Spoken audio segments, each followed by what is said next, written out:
क'क्राझारनि जितु medical college आरो सिभिल हस्पिटालखौ लानानै जि मोनसे बेले बेजे नुजादों जे सिभिल हस्पिटालखौ ब्रह्म सिभिल हस्पिटालखौ बन्द खालामनो नागिरदों आरो बेखौ गासिबोखौबो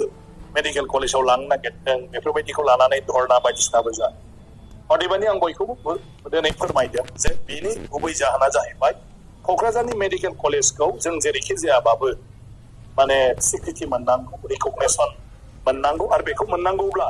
मेडिकेल काउन्सिल अफ इन्डियानि मोनसे नर्म्स दं बे नर्म्सआ जाहैबाय जे मोनसे मेडिकेल कलेज जानांगौबा बेवहाय 450निख्रुइ बांसिन बेवहाय माने बेमारिफोर बेवहाय थांनाय जानांगौ बेमार नायजाहैनाय जानांगौ गनायथि आरो बेयो दा क'क्राझार मेडिकेल कलेजाव जाथ'वाखै नाथाय रुपनाथ ब्रह्म माने सिभिल हस्पिटालाव 500निबो बारा जोंहा बेमारिफोर माने सानफ्रामबो बेवहाय फैबाय थायो ओंखायनो क'क्राझार माने मेडिकेल कलेजनि थाखाय बेनि माखासे जितु इमारजेन्सि नङै डिपार्टमेन्टफोर दं बेखौ माने मेडिकेल कलेजाव माने सरजाबफानानै जाहाथे मेडिकेल कलेजाव जोङो माने बेमारिफोरखौ बांहोनो हायो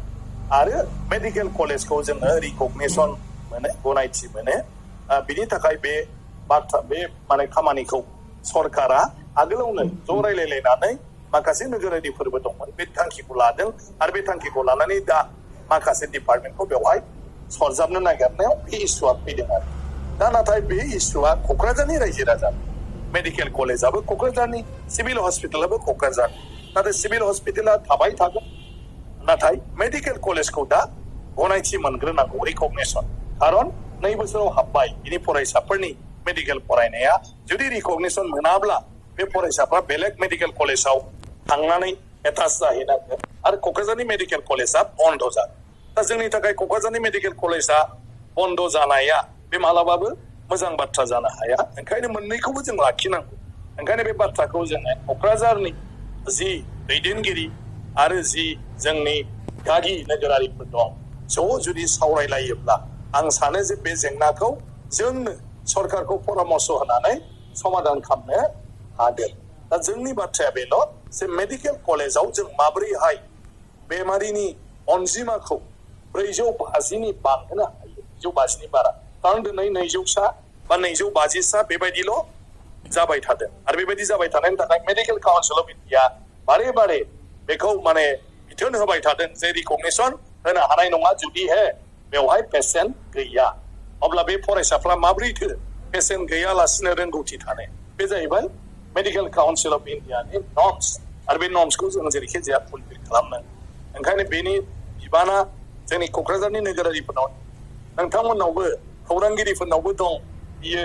आरो बे हिसाबै जों दा रायजो राजाफोरखौ मोनथिहोनांगौ जे क'क्राझारनि मेडिकेल कलेजाव दा जोबोर मोजां अपारेशनबो जायो आरो गासैबो बेमार आजारखौ नायनो थाखाय मोजां माने इकुइपमेन्टफोर दं बेवहाय अस्त्र पार्टी गासैबो डिपार्टमेन्टआव गतिके जों दा क'क्राझार मेडिकेल कलेजाव बयबो बेमार नायजानो हायो जाय बाथ्राखौ क'क्राझारनि गोबां रायजो राजायानो मिथिया जे बेवहाय खालि फरायसाफोरखौल' फोरोङो सानो मेडिकेल कलेजखौ बिदि क'क्राझार मेडिकेल कलेज हस्पिटाल बेखौ मानसिफ्रा मोनथिया जे बेयाव बेमार आजारबो नायनाय जायो हस्पिटाल गोबां मानसिफ्रा कचबिहाराव लाङो सोरबा बङाइगाव लाङो फाबा लाङो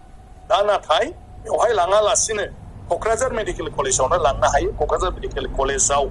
जोंहा गोबां गोरों गोरा डक्टर प्रफेसारफोर दं दा मेडिकेल कलेजखाया प्रफेसारफ्रानो बयनिख्रुइबो रोंगौथि गोनां एसिस्टेन्ट प्रफेसारफोर दं गतिके बेवहाय थाङोब्ला जोङो बायरानिख्रुइबो साबसिन चिकित्सा मोननो हायो जुदि माबा खारनाव बेवहाय जुदि ट्रिटमेन्टआ जायाब्ला अब्ला जोंनि क'क्राझारनि मेडिकेल कलेज हस्पिटाला बेखौ रेफार खालामहरगोन आरो दस्रायाव ओंखायनो थोंजोङै जोङो माने सिभिल हस्पिटालाव नङालासिनोबो जोंनि मानसिफ्रा बेवहाय बेमारखौ नायजानो हायो दा ओंखायनो जोंनि सार्थ'आ जाहैबाय मेडिकेल कलेजा जेरैबाबो जानांगौ आरो बे जानांगौनि थाखाय जों बयबो माने राहा लानांगौ आरो बेनि थाखाय जोंनि सिभिल हस्पिटाल आरो मेडिकेल कलेजनि जेंनाखौ जों बोरै सुस्रांनो हायो जाहाथे सिभिल हस्पिटालबो थायो आरो मेडिकेल कलेजखौबो जों रिकगनिसन मोनहोनो हायो बेनि थाखाय जों बयबो हाबा मावनांगौ